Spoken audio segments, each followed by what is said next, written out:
In a world of iconic riffs, immortal solos, the highest notes, and the most guttural growls, the debate of the greats has raged on for decades.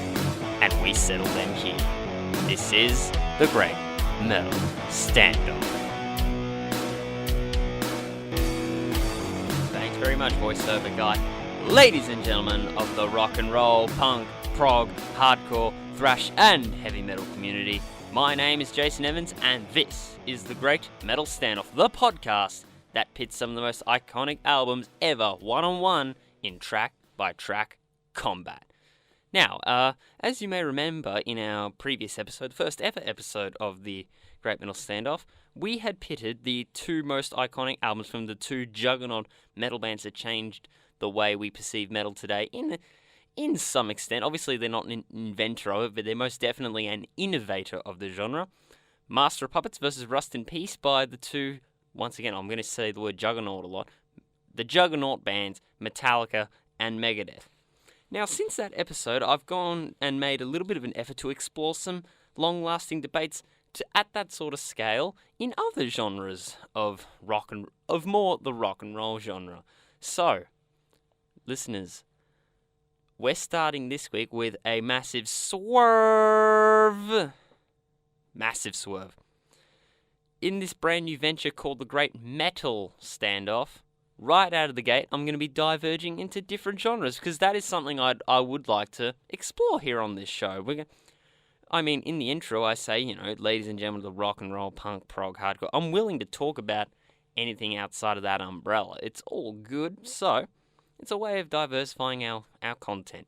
So with that being said, this week we're going to be settling a long-lasting debate in the world of punk. Now, to do this, I've enlisted a guest that will help me decide one of pop punk's greatest debates, Green Day's American Idiot from 2004 versus My Chemical Romance's The Black Parade of 2006. Now, from what I could gather, this was a far-flung pop-punk debate that has lasted since these albums have come into existence, but it's a very recent one, so nice little modern twist. So this time, my guest and I will decide to pick a winner out of those two. To do this, I've brought in a former Mosh Pit presenter, executive producer,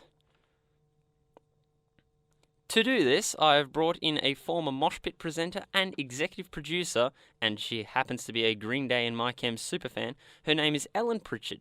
Someone who, when I was pitching this concept of the show back earlier this year, she got especially excited when I had this battle on the table. Once again, Green Day and My Chem superfan, so it would be all good news for her. So I've brought her in onto this show to help me settle this debate. Now, the rules. I've done a little bit of tweaking since the pilot episode, so the rules are now standing as follows. Number 1, each battle goes through track by track. That remains the same. However, I have tweaked rule number 2. If in the event of one album containing more tracks than the other, now for this instance, that rule will come into effect because Ellen and I had agreed to discuss the hidden track that is on the Black Parade album, and you'll hear more of that once we get to the battlefield. Points can be awarded to the uncontested track.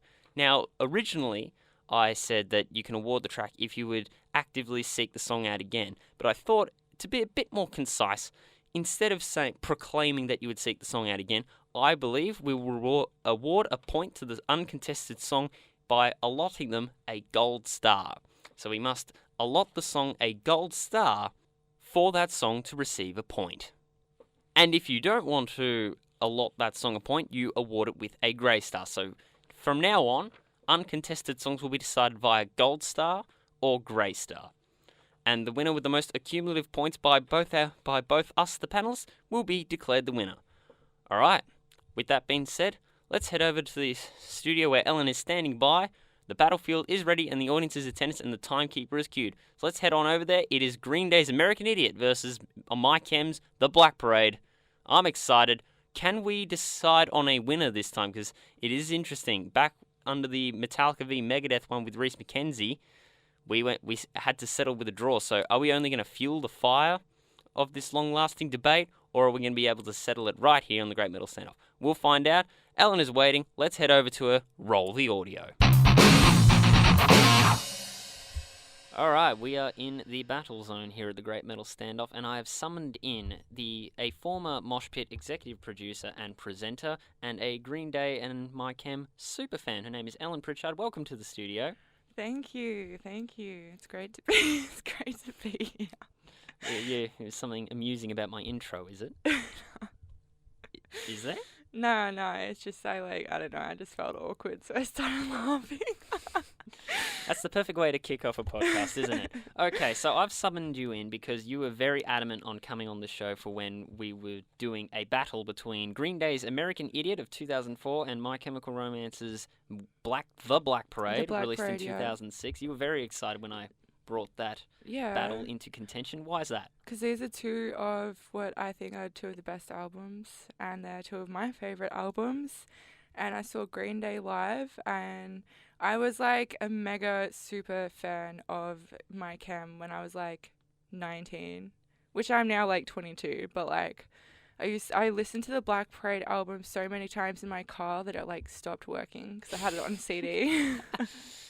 So if you have a CD in your car for too long, does it just naturally erode away and scratch? Yeah, like I had an old radio, like stereo system from like 1998 because I had an old car. So Right. What was the car? Nissan Pulsar. Actually, Okay. I still have the car. It's still the car I drive around. Keeping to your traditions, that's absolutely wonderful. Yeah. So, where were you in life when you first discovered them then? Do you mean like the Black Parade or Green Day? I'd say both. Where were you when these albums came into your life? Because obviously they'd been out for many, many years before you discovered them. Where were you at? Where was I at? All right. Well, American Idiot. Well, I knew the song American Idiot for a long time because it was like when I was in primary school, people always played it. But when I actually started listening to it was when I got into heavy music. When I got into Nirvana, I started listening to Green Day as well. And I really liked American Idiot and also some of the other albums. And then My Chem was pretty much around the same time. I just like started liking Nirvana and then it grew. So just confirming, was that primary school, secondary school again? Oh, no, I was like 17, almost 18. Okay, wow, so VCE period. Yeah. So probably when you're at the pinnacle of your most rebellious, I guess. Yeah, it's when I was in my I'm darkest 19 days. myself, so I'm still kind of in that state. It was when I was in my darkest days, darkest rebellious days. So were they the shining light in your dark days? Yeah.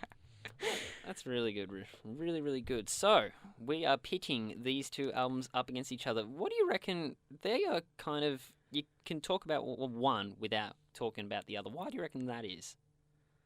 What do you mean? Well, when the Black Parade came out, I was reading a couple of reviews, and it was very strongly compared to American Idiot. Mm-hmm. Why do you reckon that would be? Well, I mean, like, they both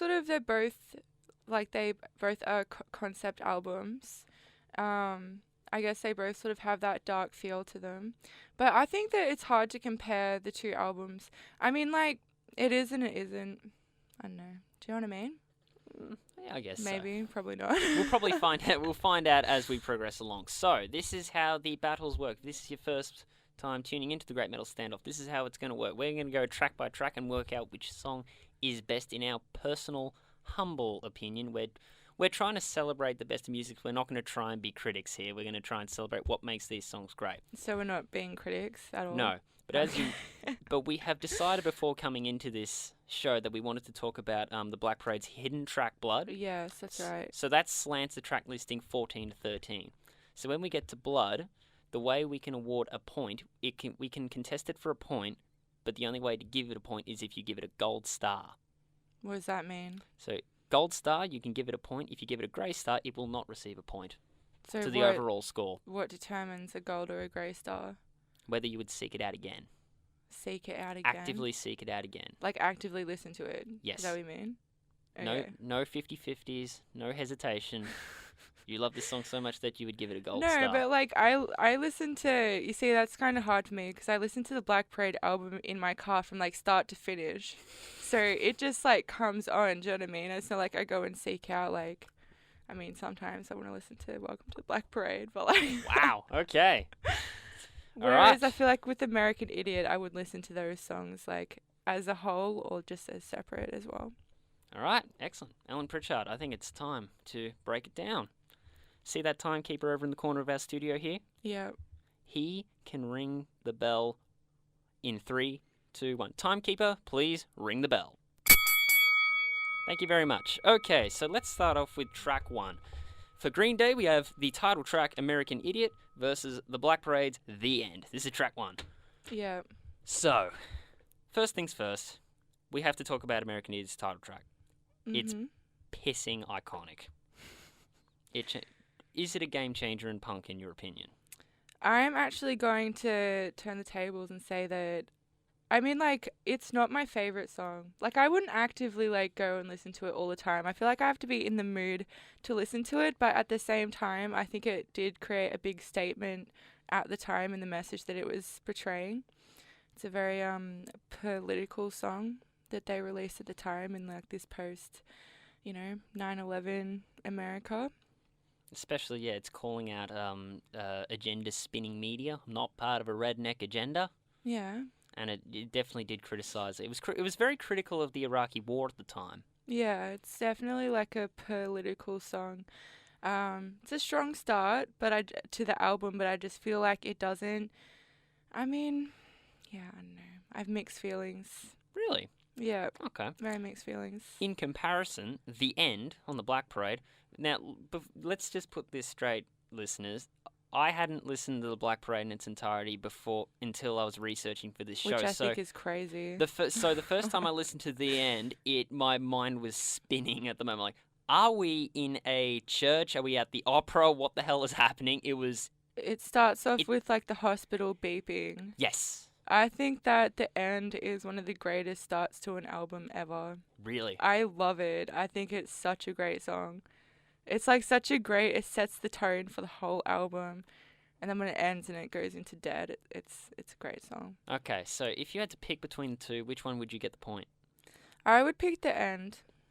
The End. Yeah, The End. Dangerous because we differ already. I would take American Idiot. The End blew my mind when I first listened to it. I did not expect that kind of a start, but I just can't top the legacy of American Idiot. Like, that's why how did it blow your mind, though? Oh, I just didn't expect the grand avant-garde nature of the whole thing. Seriously, it was like, it felt like someone just was at a church organ and just went ballistic. It's so good. And the lyrics as well. I love the lyrics to it.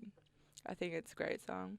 Excellent. So yeah, my point goes to The End. So your point's going to go to The End. Mine is actually going to go to American Idiot. So we differ immediately right off the bat. Next up, Jesus of Suburbia versus Dead.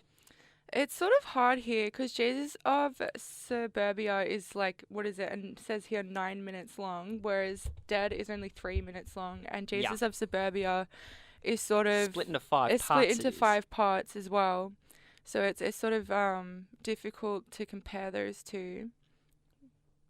What's your thoughts on it? It's very much like, I feel like it's very much the narrator of a book. It's kind of like if it was, you're reading a book and you're turning the pages, it has all these different parts. It's very well constructed. It's like a lovely little narrative. Dead, holy crap, the energy in that. Holy crap. Can we just talk about the energy in that? So, in the story of the Black Parade, a man has been diagnosed with cancer. Well, the character's name is the patient, am I correct? I actually didn't know that there was a character's name, but, maybe there is. Perhaps there is. But he's been diagnosed with cancer and has been given 2 weeks to live at this point in the album. Okay. Seriously, it is so frenetic. It is so energetic. I would give it the point. Yeah, but like the thing about, sort of going down the album, maybe we can talk about this later with the song Cancer, but it's sort of like a bit about like how he's sort of like fighting. He's not like resorted to being sad, sort of, right. But he's like tenacious. Do you know what I mean? Okay. The Dead guitar solo. Opinions on that? Yeah, it's really good. I'm trying to remember what it is. Can you play it? We're on podcast. We can't exactly do that. No, I listened to the album like earlier today. Yeah, I really like it. I like every song on the Black Parade. I think Dead's really good. I like how the end goes smoothly into Dead. Yeah. Yeah, I think it's great. But in this one, I would probably have to give the point comparing those two to Jesus of Suburbia. The reason being is that it just tells a really big story in like one song, and it tells the story, of Jesus of Suburbia / Saint Jimmy. Okay. And yeah, I mean, like, I know this isn't like probably part of it, but the music video is really good for Jesus of Suburbia. Okay. Explain what makes it so superb. What makes it so superb? It just like well, it's got like Saint Jimmy, and he's like angry, and he's like he like pisses off his girlfriend and his mom, and then he's just like, I don't know, it just tells a really good story. It's really good. I would probably, yeah, I'd give my point to Jesus of Suburbia. Right. Okay. I It's like it's it. like the angsty, like the dark, like the cynical and depravity of like suburbia that I guess Billy Joe was feeling when he wrote it, or was inspired by it. Probably most prominent in the I don't care part. That's very angsty. Great Yeah. bass, but very, very angsty. But there is self-reflection in there in the the part four portion of this song, Dearly Beloved. Mm. And then I just really enjoy the bass of Tales of a Broken Home, part 5 of Jesus of Suburbia. But because of its energy and freneticness, I'd give my point to Dead.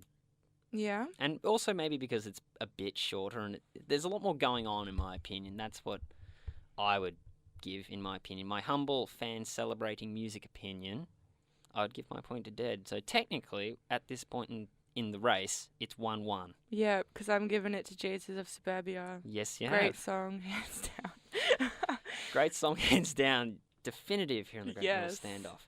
Okay, so next Coming up in now. strong. Now it's a bit difficult to distinguish the Green Day and Black Parade. What's the correct word? Tailor the tape, because now these songs morph into each other. So I've decided to split them in two.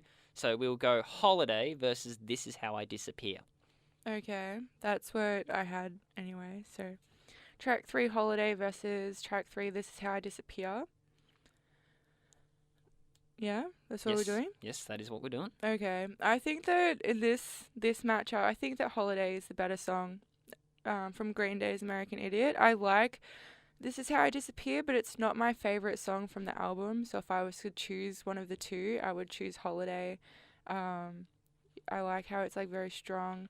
It does have that political aspect in it as well, which is nice. It's like, what do you say?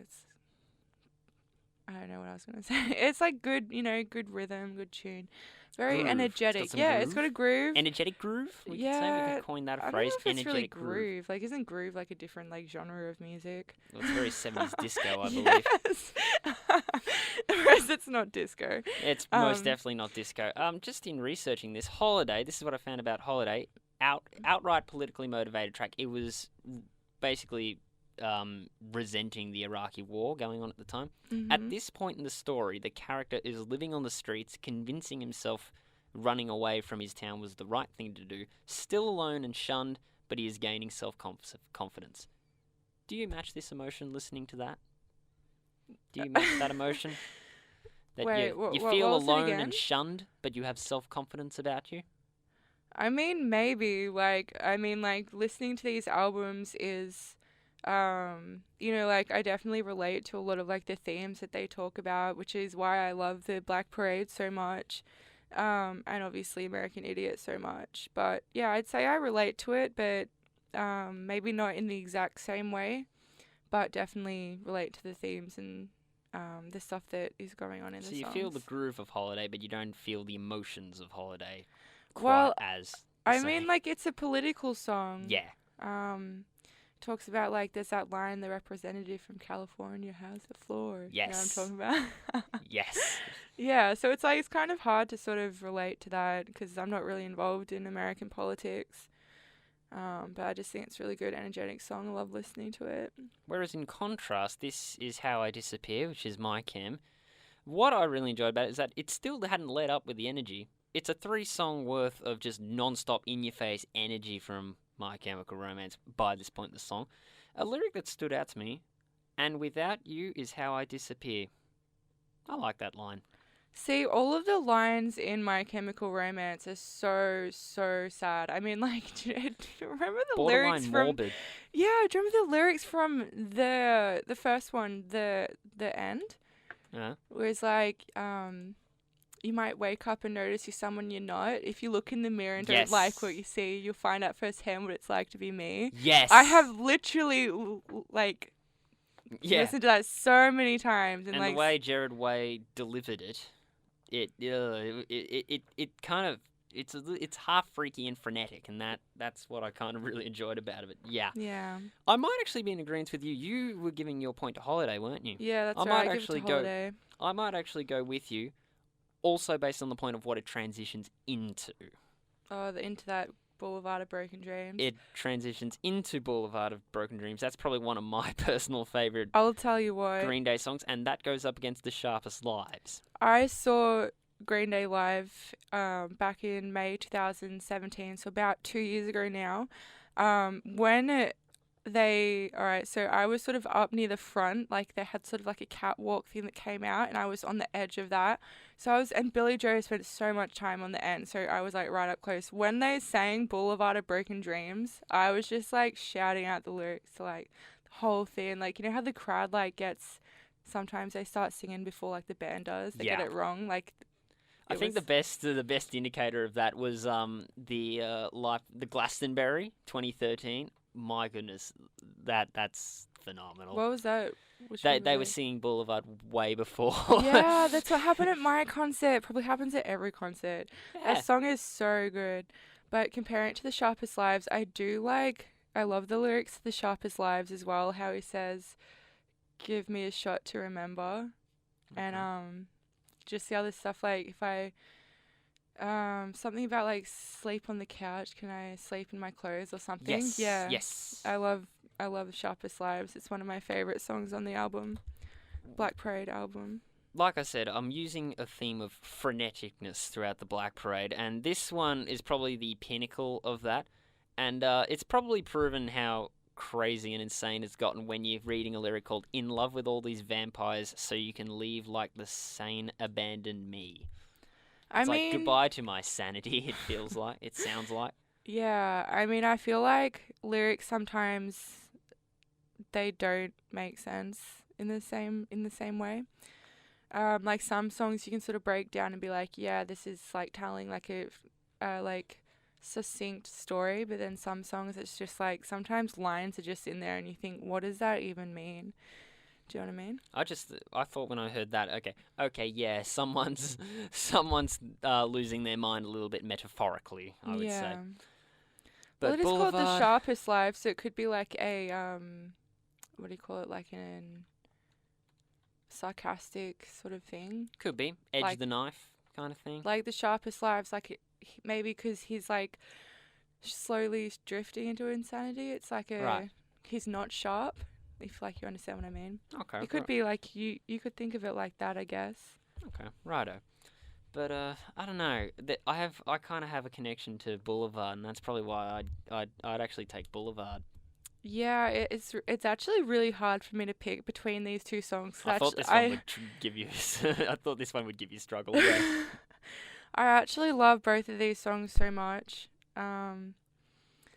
Is it possible to tie for like two of them? You got to pick one Do or I the have to other, pick Ellen. one? Picking one or the other.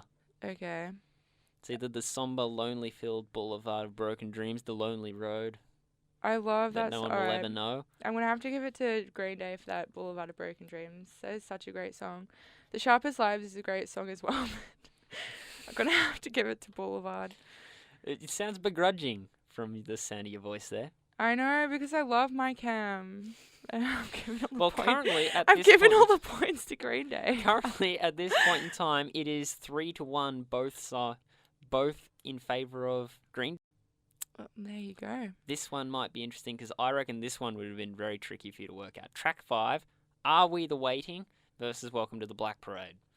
So I can tell you right now that I'm giving this point to Welcome to the Black Parade. Okay.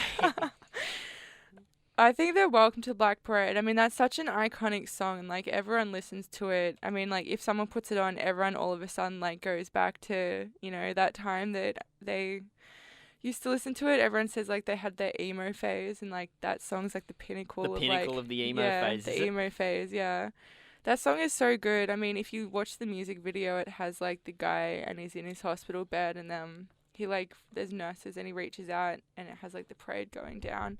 It's really good, and I think that "Are We the Waiting's a really good song. They performed that live when I saw Green Day, but How was that? Because that sounds like the anthem of the night. yeah, it was a really great song. It went into St. Jimmy like it does here. I'll tell you what was interesting about seeing Green Day live. They performed more songs from American Idiot than from the album that they were touring for. Okay, well, of course. It's kept them as the juggernaut of pop punk today.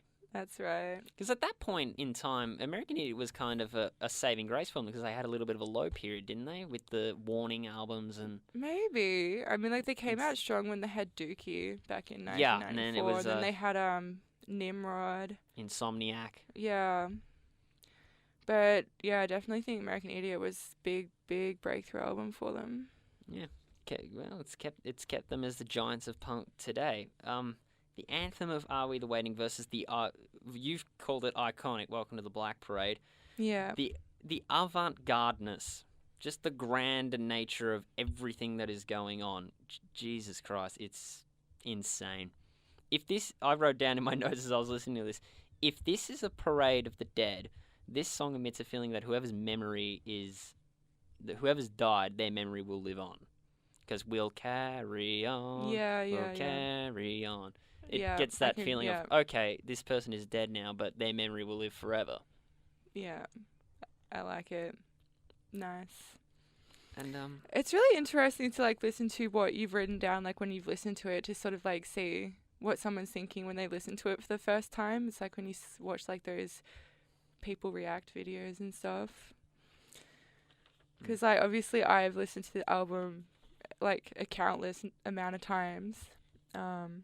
Yeah, it's really interesting. So which one do you choose? It was tricky for me.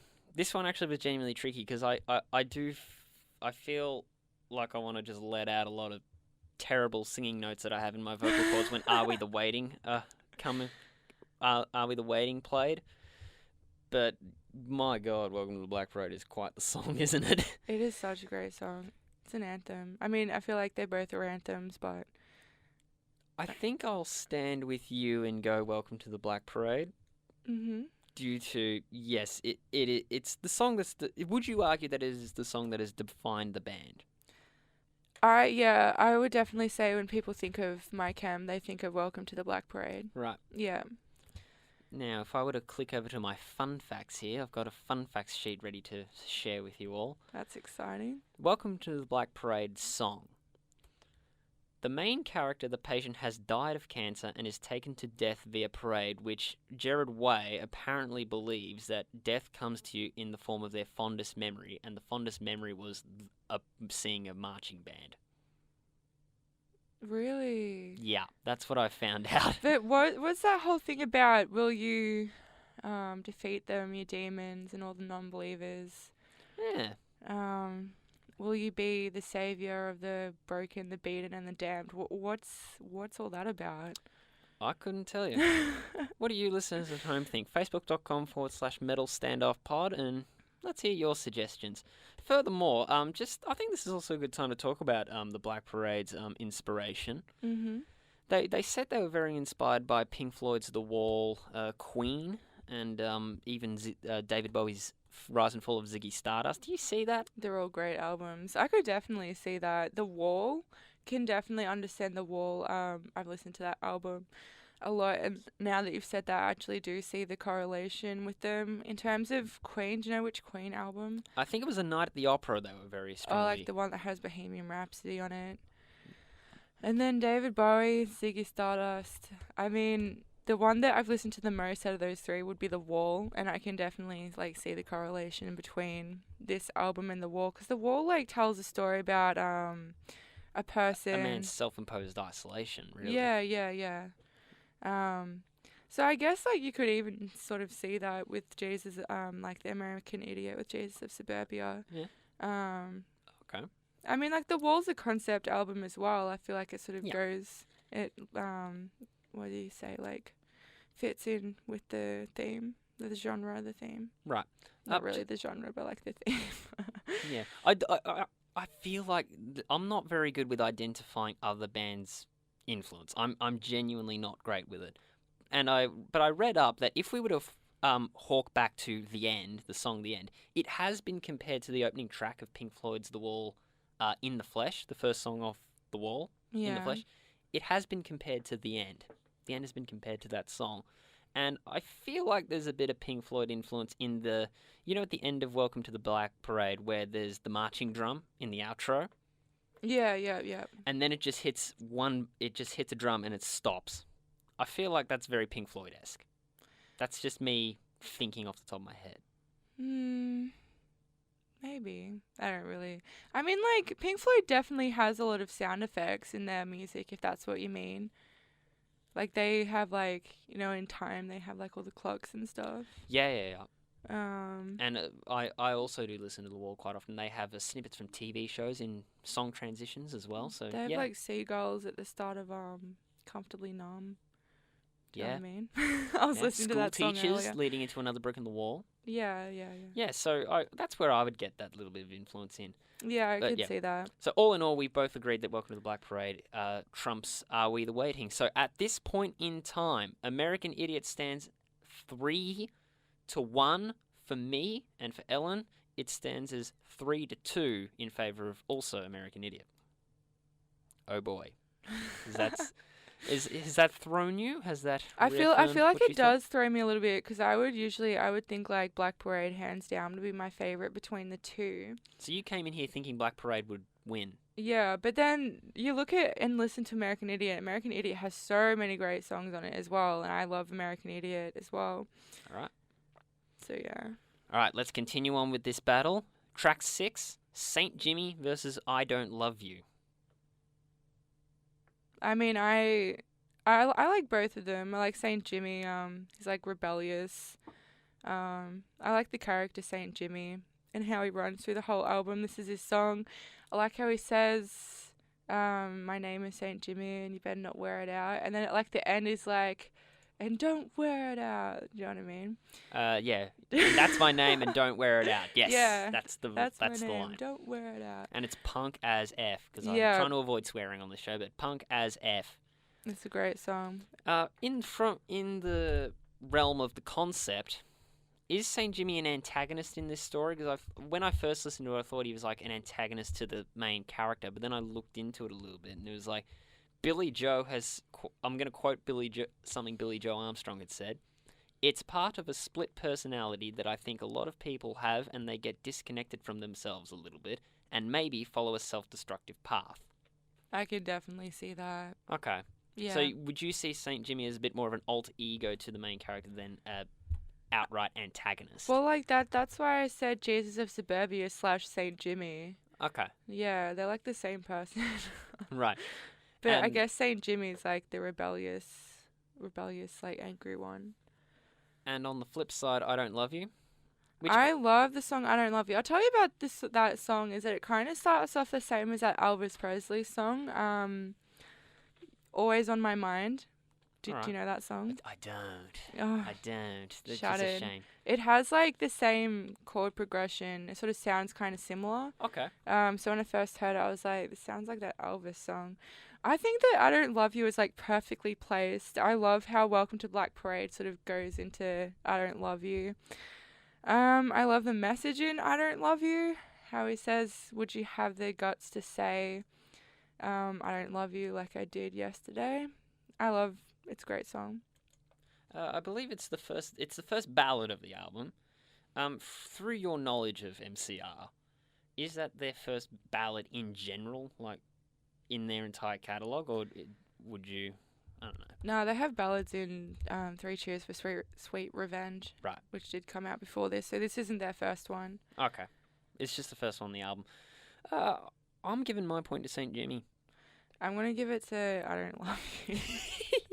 We're differing again. That's all good. I love that song. Like when I've listened to Black Parade and goes into Welcome to Black Parade, then goes into I Don't Love You. I just love that transition between the two songs. I think that's really important. That's like one thing I wanted to point out. I think it's really important, especially in concept albums, of like the placement of the songs and how they go into each other. And I definitely think that transition between those two songs is really good. Okay. Yeah. I think I'm just a sucker for alter ego characters. Oh, really? I Have think you I'm seen just a sucker for that, and that's why I've given it to St. Jimmy. Have you seen Fight Club? Fight Club. No one talked about Fight Club, correct? Don't talk about Fight Club. First rule. Yeah, that. yeah. Haven't seen the film, aware of that line. That's all. Oh, okay. I wish. You should watch it. I wish. It's a pretty This good is coming movie. from a guy with a media diploma. Yet I'm not as much of a film guru as I should be. That's But the same with me. I got a degree in screen media and then want to be a photographer and then want to be a nutritionist. well, So. there you go. We've all got our aspirations in life, don't we? Here I am with a diploma in screen and media, film and television. Here I am doing an audio podcast. Ah, well. It happens. Okay, we're at the halfway point of this battle. Yeah. Give me Novocaine versus House of Wolves. It's an interesting comparison. I mean, I feel like Give Me Novocaine is like a smooth, sort of like more relaxing, a mellow, tamer song is what I'm trying to say. After Saint Jimmy, it's sort of like what do you say, like a mellow relief after like the punk and rebelliousness of Saint Jimmy. Give Me Novocaine isn't the one where he says Jesus of Suburbia is a lie. I'm pretty sure that's Are We the Waiting, where he says that. And then House of Wolves is a good song, but I feel like House of Wolves is a bit of a filler song. Really? Yeah, it's a bit of a filler between I Don't Love You and Cancer. Do you know what's funny? What? I didn't really care too much about Give Me Novocaine, and I really, really enjoyed House of Wolves. Really? I really enjoyed House of Wolves. It sounded like a poetic car crash. Really? Mostly during the outro that's like, I'm a bad man, bad. How's it go? Something like that. It's something like that. Yeah, I like House of Wolves, but I definitely think it's more of a filler song between I Don't Love You and Cancer, whereas I feel like Give Me Novocaine is, like I said before, like that mellow relief after St. Jimmy. It flows really well into that song. So I would give my point to Give Me Novocaine. Give Me Novocaine. That's very interesting. I don't know. It's funny. If that's the mellow relief, you could say the same thing about Boulevard, and I love Boulevard, and yet I didn't really care too much about. But seventh track. Boulevard is like not as mellow as Give Me Novocaine. Like, What way? well, it's still more upbeat. Maybe I don't know what I'm talking about, but I don't know. I think it flows really well from St. Jimmy to Give Me Novocaine, and I like the lyrics in Give Me Novocaine. I sort of related to it because when you've been like, I don't know, in your dark days and you're sort of feeling a bit depressed, when you listen to Give Me Novocaine, you sort of think, Okay. All right. you sort of relate to that sort of thing. But that's another reason why I choose that song. And in the meantime, on the flip side, I was going to give my point to House of Wolves. And my thought is that if I were to shut my eyes and listen to that song right now, I would be envisioning like either myself or someone running away from some evil force. That's not at all what I got from that. Really? Nah, House of Wolves. I always got I'm like sort of like picturing the song in my head, but I definitely didn't get running away from an evil Let me force. just read I can relate to the running away, but not from an evil force. I also wrote down in my notes here, ripping apart innocence bit by bit, especially verse 2. If I could just read that out. You play Ring Around the Ambulance, well, like you never gave a care. So get the choir boys around you, it's a compliment, I swear. And I said, ashes to ashes, we all fall down. I want to hear you sing the praise. I said, ashes to ashes, we all fall down. We got innocence for days. It's a great song. I love it. It's a great song. Did I manage to flip you, or is that... No, I'm still giving it to Give Me Novocaine. Okay. I said before I love every song on the Black Parade. Some like more than others, but like I said, I feel like it's a bit of a filler song. It's not a massive standout song for me. Okay. That's why I'm giving it to Give Me Novocaine, because that song is something that has stood out to me. Right. Yeah, as a listener, and like I said, with the transitioning between the two songs. Okay. We're now halfway through. Yeah. Halfway through, 7 out of a possible 14, if we're going to include blood at the end of the episode. Both of us stand 4-3 in favour of American Idiot. All right. Track 8, She's a Rebel versus Cancer. All right. The song She's a Rebel it's like a good song. It's upbeat. It's not my favorite song. Like, I wouldn't always go out of my way to listen to it. Whereas the song Cancer is just like emotionally it's just like really emotionally draining. The song Cancer is really sad. I used to like sing all the lyrics to it, and did you know 21 Pilots did a cover of I Cancer? found out about that in researching that. Yeah. But if you listen to the difference between them, the 21 Pilots is like very soft and sort of Soft and delicate? Did you yes, say? yeah, yeah, Okay. yeah. Whereas the My Cam version is like his the way that I've described it is that like his knows that he's not gonna make it, but he's like not going out without a fight. Really? Yeah, Do you know what's interesting? I went on Song Facts again to yeah, look up cancer, and what I got from it was the patient is in terrible pain, but their primary concern is the pain in leaving their loved ones behind. yeah. I can Which see I guess that. that is a probably a universal mindset if you were suffering cancer. The song Cancer's so sad because he's like, I'll never marry, and he's saying about like bury me in all my favorite colors, and Yeah. it's really sad. It's Yeah. really sad. Um, Whereas on the flip side, she's rebel. We're introduced to a. I called her a punk rock girl. her Like a name is kind of. what's her name? Yeah. Why do you reckon that is? That's just her name. Her name is That's what's her just the name? name. What's her name? Because he doesn't know what her name is. He doesn't know what her name is, and Oh, that's why in the musical, like, there's like a what's her name character, like that's her name. there you go. She sounds like a proper Tom girl. Sounds like a badass, like a bad. Yeah. Yeah, Yeah, I'd argue that too. yeah, she seemed pretty cool. Well, I mean, like, the song is she's a rebel, so Yeah. Admittedly, what's her name is described as a fun, free-spirited girl. So yeah, that yeah. makes sense. In fairness, I think. Do you know what? Cancer didn't really do too much to me, but now I'm starting to warm up to a little bit, so that's why I'd give it the point. What would you do? I give it to Cancer hands down. Hands down. Well, you said that Cancer didn't even do much for you. That song, from the moment I heard it, I was emotionally think invested. I must have still been on a high from House of Wolves. Yeah, it is very it goes from it has that beautiful piano, and it goes from that very upbeat House of Wolves into a very sort of sad piano melody in Yeah. Cancer. Just purely piano and vocals. Yeah. Okay. Moving on to track 9, Extraordinary Girl versus Mama.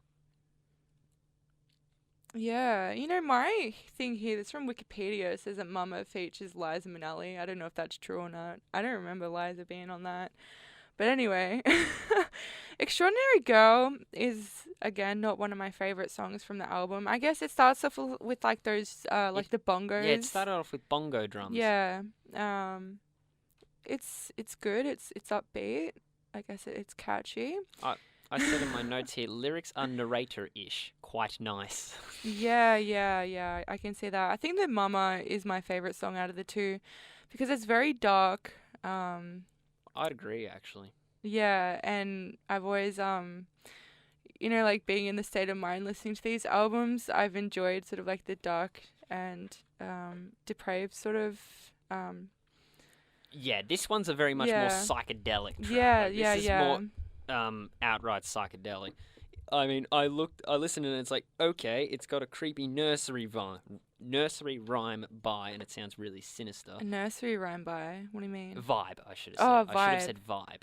Oh. And then there's a point in the bridge where the riffs are really damn sinister. There's this really sinister riff in the bridge, and it makes it sounds like we're descending into hell at this very moment. That's because it says "Mama, we all we go all to go hell." to hell. I like how it's so dark. I love how it comes out of Cancer and goes into Mama though, because it's like he's dying of cancer, and then the next song is "Mama, we all go to It hell." puts you off with. It sounds like you're singing a sinister nursery rhyme. Then we're descending into hell, and apparently this song it's implied that it's narrating a series of letters between a soldier at war and his mum. The mother is played by a singer and actress, Lisa Minnelli, who is the daughter of Judy I Garland. just said that, Liza Minnelli. Yeah. What? So it does have her in it? Yes. Wait, so The what? mother. Wait, So it so would be the mother's is she spoken word. actually in the song? Is she Yeah. in it? So which part is she? I think she's the part where it's the female spoken word bit. I believe. I'm I just don't even taking a remember the guess. female spoken I'm word just bit. taking a guess, but genuinely, just because Extraordinary Girl doesn't do too much for me, I'd give it to Mama because I got a lot of fun reactions to that. I really enjoyed listening to that one a lot. I love how the start of it starts off sort of bouncy, and then like with like the It gets beat, sinister and and then yeah, psychedelic. it gets really sinister, and at the end it's like creepy clown music. Yes! Do you know what I It mean? ends with a sinister nursery rhyme Yes! again. Yeah, it's a great song. I give it to Mama as well. I think Mama is better than Extraordinary Girl. Okay. That has actually shifted the lead, Ellen. The score now stands 5-4 both ways in favour of the Black Parade. Yeah, Do you think they can keep its lead? I'm not sure. Because I reckon the moment we start differing, we could have a draw on our hands. Yeah, You nervous about that? I am a little bit nervous. You know, we want to, because this is a very age-old debate. So I had Reese McKenzie of Ascarian in to discuss Rust in Peace versus Master of Puppets, the Metallica and Megadeth debate. We were unable to settle it. I just get the feeling that this is one of those debates. Yeah, and I guess it also depends on who you talk to as well. I mean, everyone sort of has, like some people would be like, yeah, it's my chem, and then some people like American Idiot all Yeah. the way. Like, yeah, it's hard because both albums have like, like emotional investment. Like I have emotional investment in both albums. Is what I'm trying to say. If I Right. can like get the words out. So it's like sort of hard. Right. To pick one. Now, obviously, this battle, because it's the two of us, it could run the risk of turning into a draw, and I reckon this is the one that could split it. Letter Bomb versus Sleep. When I first listened to it, Sleep didn't do too much to me, but I quite enjoyed Letter Bomb. So by default, I'm probably going to give it to Letter Bomb. Do you like that bit at the start where it's like, nobody Body likes likes you. everyone left Yes. What do you get from you. that? Yeah, I mean, like, I can relate. I think we all have at some point in our life. Yeah, They all out without Without you, you having fun. fun. And then immediately, where have all the bastards gone? The underbelly stacks up 10 high. The dummy failed the crash test, collecting unemployment checks. But I must admit, when I first listened to it, I kind of got this feeling that... Yeah. I got a feeling that... Letterbomb, it's a very story-driven song. This is a much more stronger story-driven. Was it an epiphany that Jesus of Suburbia has decided that the city isn't crap? That he's moved into crap? Or his hometown, it isn't crap? Maybe. Maybe. I don't know. In the meantime, I'm giving my point to Letterbomb because Sleep the song didn't too much to me, but researching how they devised the song creeped the hell out of me. Yeah. Are you aware of some of the stories of how this song was written? No. So- Please enlighten me. This creeped me out. I'd love to know if you think this is legit or not. Okay. Apparently, during the period of recording the album, they stayed at a haunted estate called the Paramore Mansion, and Gerard Way describes the song as a night terror that he had experienced. Well, I mean, I'm pretty sure it says that in the song. I mean, I personally, Yes. between the two songs, I like Sleep better. Like, I want to give my Okay. point to Sleep. I like how Sleep also sort of flows in with those three. Like, I've always sort of thought of the Black Parade in terms of, like, groups of songs that flow well together. I think that Cancer goes in with, Sleep goes in with Cancer and Mama as, like, that 3-part song. I feel like because it has Cancer, then Mama, then Sleep. Sleep's really good. I like how it's like 3 cheers for tyranny. Do you know that bit? Yes. Unapologetic apathy. I've always really liked the song Sleep. Just the lyrics in it have always sort of resonated with me. Probably not sleeping in a haunted house, but but just some of the other lyrics that it has. Yeah, they're really good. I like Sleep, and like I said, I think it flows well with the other songs. All right. Next up, Wake Me Up When September Ends versus Teenagers. What are your thoughts? Wake Me Up When September Ends. Yeah, I think that's a better I song. think we could have just gone 1, 2, 3. Wake Me Up. I'll tell you what though, when I saw Green Day, they didn't even perform it. They didn't play They it. didn't perform it. They didn't play it. No. Wow. I was like waiting. I wanted to hear it. Obviously, I mean, I can play that song on the guitar as well. It's one of the Right. few songs that I remember from my guitar days. But it's Wake Me Up When September Ends is a story of Billy Joe when he was a child. His father died. His father died in September. Apparently, he locked himself in his room and said, "Wake me up when September ends." The story of the song tells the story of him when it's been 7 years since his father died, and then later in the song it says it's been 20. It's been 20 years since his father passed. Yeah, and it's just sort of like dealing with, I guess, like dealing with the grief of that. Yeah. Which is, yeah, it's really, really good song. On the other hand, the song Teenagers, Yeah. it's upbeat, it's fun, I like it. It sort of tells the story about how everyone's sort of scared of teenagers and you don't really know what they'll do. It says stuff about like gun use and like violence associated with teenagers. It says stuff about them like he says like another cog in the murder machine before it goes into like teenager scare. The singer Gerard Way, he sounds very sinister. He sounds like someone I'd be like good friends with. I think that's why I love my Chem so much. I feel like me and Gerard would get along well. All right. That's healthy, I guess. Well, admittedly, the more sad songs you listen to, the more it will probably empower you long term.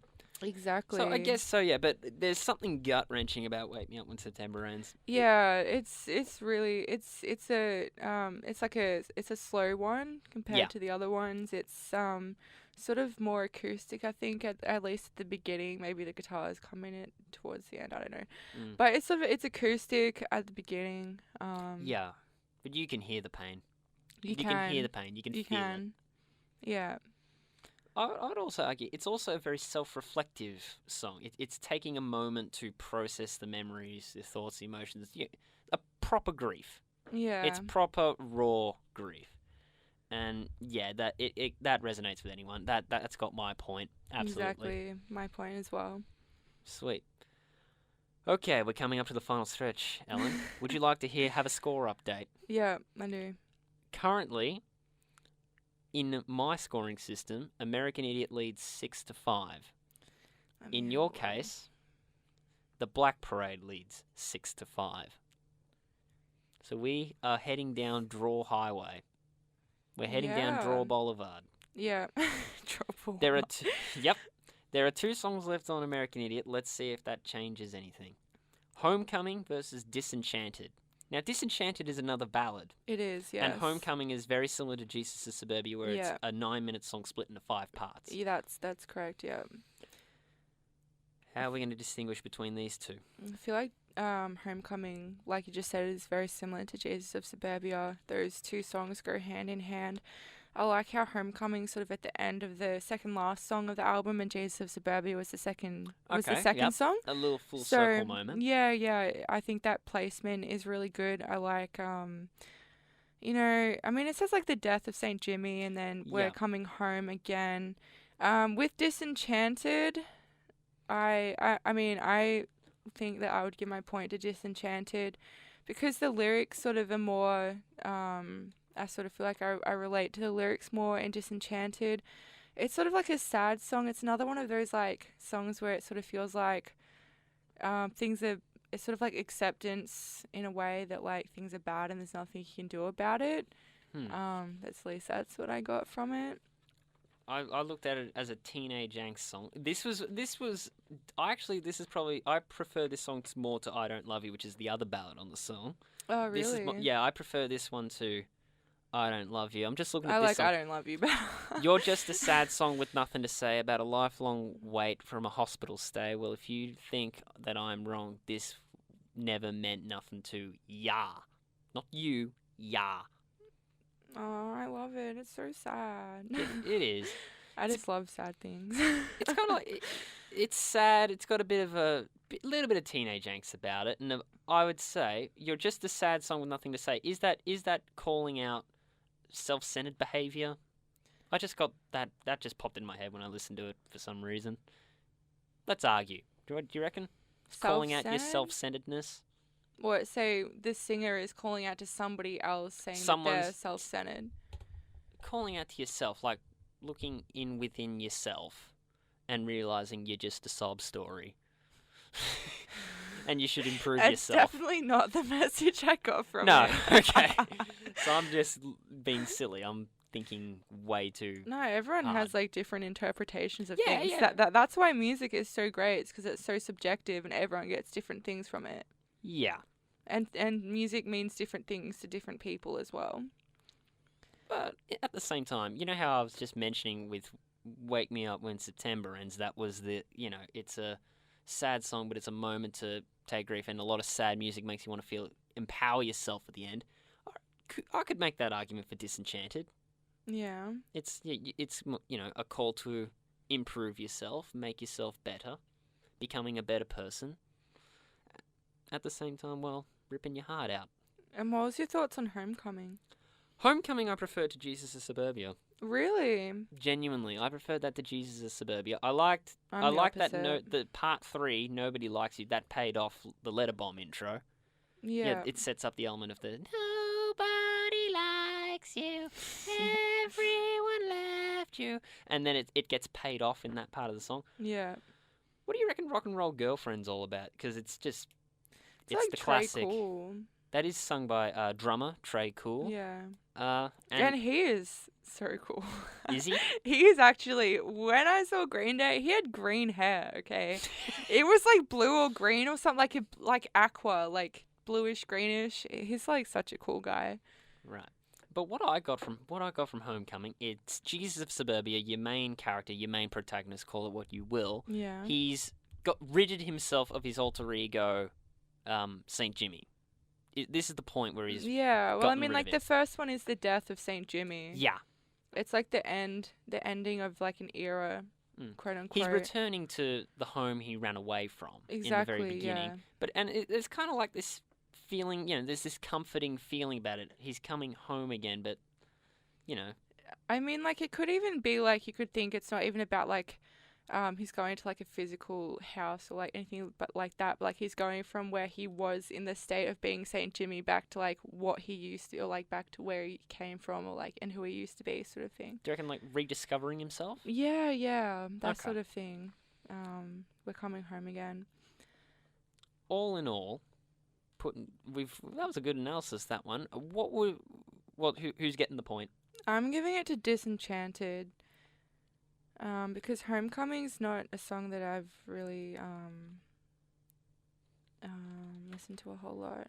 It's not one that you seek out all that often. No, Okay. not really. I mean, like Homecoming and Jesus of Suburbia, I like Jesus of Suburbia as like my favorite between those two. And when I saw Green Day, This is all going back to when you saw Green Day. best night of my life. They performed the whole Jesus of Suburbia, the whole thing. All 9 minutes of it. Okay. Yeah, long song. That's a lot of set time. Long song, great song. They went for 2.5 hours. That's good. It was That's a long good amount of concert. time. That's a good amount of time. It was great. It felt so quick though, because Yeah. they came on at like 8 p.m. and they finished at 10:30, and it's like that 2.5 hours just flew by. Sounds like a night well spent. Definitely. I prefer Homecoming to Jesus of Suburbia, and at the same time I prefer Disenchanted to the other ballad, I Don't Love You. I'm like the opposite of And you. Funny enough, huh? Well, Yes. good debates. What this podcast is for. I'm taking Disenchanted with you. Yep. I'm going to take it with you. All Because right. I think it does help that it's a little bit shorter, but as much as I like, in your face energy, I don't mind I'm also a sucker for ballads, and if it's a really good ballad, I'm going to enjoy it. Good song. I'm taking Disenchanted. So, we're at the final 2 tracks of the main album, discluding the hidden track. The scores currently stand at 6 apiece for me, and it's 7-5 in the favour of Black Parade for our former Mosh Pit EP here. There you go. Yes. You know, I played My Cam a lot of times on Mosh Pit. I think I also played Green Day a bit. I remember Mosh Pit season 4 last year. I played Jesus of Suburbia, and Reese started like getting Reese up. started getting energetic. He Started dancing along, and then he dancing. knocked a microphone out of its stand. And we got it all on like camera. It's all on camera. Whether we'll release the footage, we'll never know. Either way, could you please send it to facebook.com/Metal Standoff Pod? Please do it there. That'd be fun. Either way, the final songs. What's Her Name versus Famous Last Words. I mean, these are two. I mean, I feel like they're very different ends to an album, because I feel like Famous Last Words is such like a strong and powerful end to the album, whereas I feel like What's Her Name is sort of like a more mellow, sort of like a reminiscent end. Definitely very reminiscent. I would most definitely agree with that. When I listened to that, because that was the first time I'd listened to it, it reminded me of like the ending credits to a film. Yeah. It'd be the soundtrack to the end credits. Yeah. I mean, What's Her Name sort of tells the story of like a guy, It's Jesus of Suburbia. Jesus. The character, not the song. I said a guy, but What's Her Name is about like the girl. Yes. He used to know her, but then I guess they parted ways, and he doesn't remember her name. But there's like a line: I remember the face, but I can't recall the name. The name. Maybe that's where the name What's Her Name came from. It's such a great song. I love What's Her Name. That's one of my favorite tracks from the whole album. Is it? Yeah. Wow, okay. I just saw it as the end credits. No way. I feel like What's Her Name's definitely... I mean, I feel like it sort of leaves off. You would see it as like a to be continued, sort of like a ... Yeah, and I do remember reading, just in research to this show, that's how Green Day kind of intended it. They intended to have a little bit of a confusing ending to it and leave it open to the listener's interpretation. So who knows what could have happened to Jesus of Suburbia. Exactly. Yeah. I love it. Whereas... What about Famous Last Words? It's such a strong ending. It's a very powerful, Yeah. very powerful ending. It's like the final, what do you call it? Like the final hurrah, I guess. The last hurrah. Yeah, the last hurrah. Where it says, I'm not afraid to, what does he say? Keep on living. Keep on living, I'm yeah. not afraid to That's walk it. this world alone. Yeah. That's If it. you stay, you'll be forgiven. Come on, Nothing let's you finish can say. What's the end? Nothing you can say can stop me going home. Can stop me going home. Apparently, for the band, this is also quite a uniting of the band, because I'm not sure if this has got something to do with living in a haunted house while recording the album, but apparently it was written for Mikey Way, he's the bassist, who had left the band during the recording of the album. If it was because of staying in the haunted house, I don't know. Could be a factor, but I know I'd leave a band if they forced me to stay in a haunted house. But he was brought back after hearing this song. Really? Yeah. Apparently, yeah. I didn't know If someone wants to fact check that, go right ahead. Yeah. But apparently, Mikey Way was about to head off, was on his way out, and it took listening to this song to bring him back. I mean, I feel like it's sort of like, in a way, it's kind of like a plea. It's sort of like a, I mean, it's sort of like a message of power, of like triumph, like, do you know what I mean? Like, I'm not afraid to keep on living, and then it says... I got a sense of optimism about that. Yeah, and then it says, like, nothing you can say can stop me going home. It's like... This album does play around the idea of death. Yeah, absolutely. It plays around death. Do you think this song can symbolize, like, new life ahead as an implication? Like, there's a new life ahead? Or is it like an entry into the afterlife? What do you reckon that's a viable argument to make? I always saw it as like the last words. I mean, like, it's called Famous Last Words, but I always saw it as like the ending of like an era, I guess. Like the ending of, something. I'm trying to think of like what I'm trying to say here. It's obviously something significant. Yeah. It's hard to put it into words sometimes, like Yeah. what you get from songs. But if you look at the lyrics, especially the lyrics in the chorus, I mean, like when it starts off, it's like, now I know that I can make you stay. You know that bit? But where's your heart? But where's your heart? Yeah.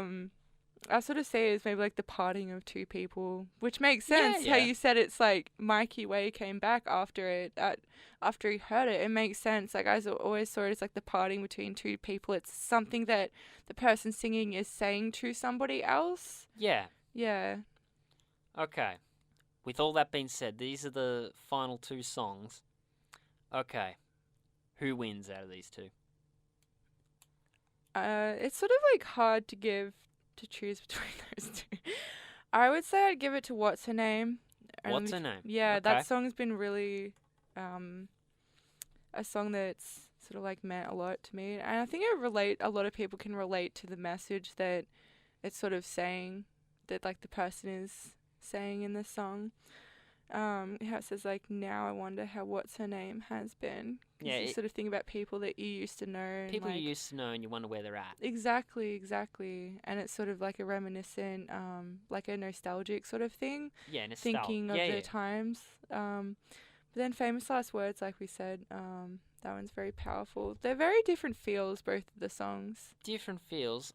I prefer the power to the nostalgia. Really? I mean, I'm a sentimental person, so maybe that's why Once I like again, What's when Her I heard Name. What's Her Name, it felt like if I was watching American Idiot as a movie, this would be playing as the credits roll. Really? How it says like, thought I ran into you down on the street, then it turned out to only be a dream. Are you I now made a going point to imply that burn this whole all story was a of dream? their photographs. Are you now going to imply this is all a dream? No, that's what it says in the song. Yeah, I guess so. I didn't say it was all a dream. No, he's saying that the line of the song is, I thought I ran into you down on the street, then it turned out to only be a dream. Ah, okay. So that's Yeah. it's more of a self-reflection thing then. Yeah, probably. exactly. Okay. Gotcha there. He's thinking of him and the girl, and what's her name? What's her name?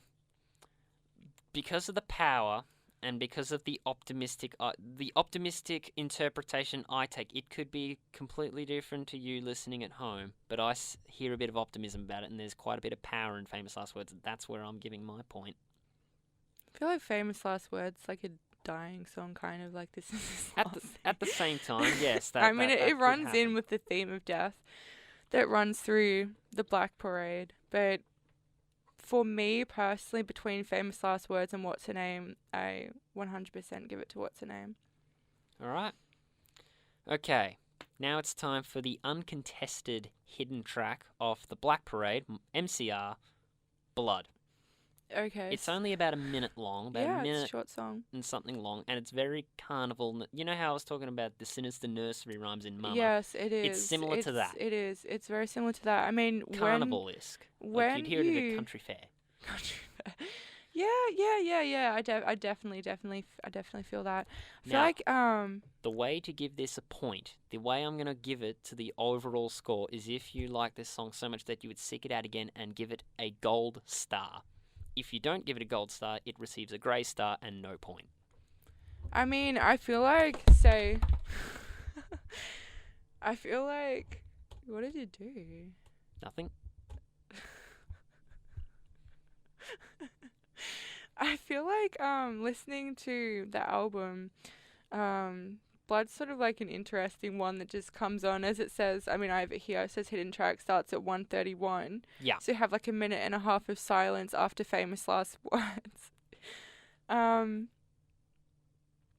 mean, I sort of like I'm fond of it when it comes on when I'm listening to the album, but I guess I wouldn't really go out of my way to listen to it extensively all the time. Sort Neither of like would I. it's sort of like a weird ending to the album. Admittedly, yes. Admittedly, yes. It says stuff like give them blood. Yeah. Is Jared Way a vampire because of this song? Can we call him a Maybe. vampire? Is it the patient who is now dead in the afterlife? Has he re-emerged as a vampire? Because if he wants blood, obviously. I don't know. I never got that. I never really understood what the whole blood thing was about. I always sort of thought it was kind of like a sarcastic, like joking song. I never thought it was anything serious. All right. Either way, it's getting to get a grey star from me. I don't really give too much care into this song. Yeah, I give it a grey star as Grey well. star, so no point goes to Blood. Hooray! That's a shame. So I mean, it's fun for me when it comes on, but like it's fun memory of like listening to the album from start to finish and it coming on. But the song by itself, doesn't really stand. well, so we are now at the end of the battle. The dust has settled. I can reveal that the first point, the overall point, Ellen Pritchard's winner via 7 points to 6 was MCR's The Black Parade. So you're saying that MCR's the winner? For myself, as your host, Jason Evans, 7 points to 6, The Black Parade. Here, the winner of the battle, My Chemical Romance, The Black Parade. Yeah, what a great album. Well done, Black Parade. You have survived American Idiot. Well done. Well done. I just wanted to put it out there as well. I had the release dates. American Idiot was released on 20th September 2004 and Black Parade was about 2 years later on 23rd of October 2006. So Black Parade also has like that 2-year differential in time. I guess so, yeah. Not that it really makes that much difference, but Funny enough, American Idiot went on to become a touring musical. that's right. How much of your limbs would you give to see a Black Parade musical? Oh my god. That's like, so, yeah. I have no words. It'd be something you'd want to see, let's be fair. Absolutely. I wanted to see the Green Day. There's the Green Day, the American Idiot musical's on at the moment at like Phoenix Theatre. It's not like a massive one, but like I want to see it. Like, yeah.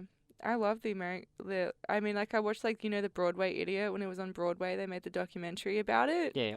Yeah, so the musical for American Idiot seems really good. But Black Parade as a musical, can you even imagine how they would do that? I feel like you'd half already get it because apparently at live shows, My Chemical Romance would include a lot of Black Parade theatrics to their performances. Like, for example, I read up that when they played the end to start the show, they bring out Jared Way on a hospital bed. Yeah, I mean, like, it has to be a hospital bed because it has the beeping of, like, the monitor. Yes. It's like the first introduction to the album. It sets the mood for the whole album. Can I just I'll give you a picture then. Just imagine the piano part and the quiet intro to Welcome to the Black Parade and the band are performing in front of a curtain. And then when they hit when the drums hit, the curtain comes crashing down and they have a massive marching band at the back playing the song live. That sounds pretty sick. But we'll never hear it because they broke up about, how long was it? 7 years after this album? Yeah, it was 2013. And then Jared Way has done, I think, solo stuff. Frankie Aero has gone on to do his own stuff. I don't know about the other guys. That's the quality insight you hear on the Great Metal Standoff. Ellen, you happy that it was the Black Parade? Yeah, I'm really happy. Black Parade's an awesome album. I mean, both albums are really great. It could have gone either way. Congratulations to the Black Parade. Thank you very much for joining us. Hopefully in podcast down the line we have you back in the studio to discuss more classic punk albums right here on the Great Metal Standoff. Don't worry, we're going to cover all kind of things that are under that massive rock umbrella, because rock and roll. Thank you very much for joining us. Thank you. Big thanks again to Ellen for taking part in the battle on this edition of the Great Metal Standoff. It was a conversation done very well. Now, as I mentioned throughout this show, Ellen was a former executive producer on Sin's heavy metal and punk demonium program, Mosh Pit. Times have changed over at Mosh Pit. If you want to find out what's going on Mosh Pit right now, be sure to tune into the show Thursdays at 8 p.m. on Sin 90.7 FM, digital radio, and at our website sin.org.au. Now, just before we wrap up, I just would like to take some time to quickly fact-check myself of something I did say on the podcast. As we were discussing the song Boulevard of Broken Dreams, I was talking about a spectacular performance at Glastonbury. That is incorrect. I fact-checked myself. That live performance I was talking about was actually at the Reading Festival in 2013, so I just thought I'd clear that up. And also, just for the sake of fun, there was a little fun fact that I did want to mention during the show when we were discussing She's a Rebel, because I really did think it was interesting, but I did forget to get around to it, and we had moved on by the time I did remember, so I thought I'll mention it right now.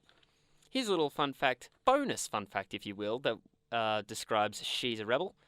This is a point where Jesus of Suburbia meets what's-her-name, a fun, free-spirited girl. Now, here's the fun fact. The lyric, "and she's holding me onto my heart like a hand grenade," was what inspired the album's cover art, the famous cover art of the hand holding the heart grenade. The artist, Chris Bilheimer, who designed the cover, drew inspiration from the lyric, the musical content, and the poster for the 1955 film, The Man with the Golden Arm. There you go. Little bonus fun fact you get here on the Great Metal Standoff. How fantastic is that? Either way, American Idiot, fantastic album, but as you heard, it came up a little bit short. Put up an incredible fight, but the Black Parade reigns supreme. Alright, ladies and gentlemen, that will do it for me right here on the Great Metal Standoff. I hope you enjoyed this exploration into the world of pop punk on a podcast named The Great Metal Standoff. It was a bit of a gamble, but we like to diversify our content. We're going to make sure we cover all grounds. It may have metal in the title, but we will cover all grounds. We could cover punk, we could cover prog, we could cover some tech death. Then again, that's technically metal, isn't it? Ah well, we're not afraid to explore any genre. Be sure to keep up to date with The Great Metal Standoff on Facebook at facebook.com/Metal Standoff Pod, and be sure to check out all of our podcasts on sin.org.au. Thank you very much. I've been Jason Evans. We'll see you till the next one. Over and out. Metal up your ass!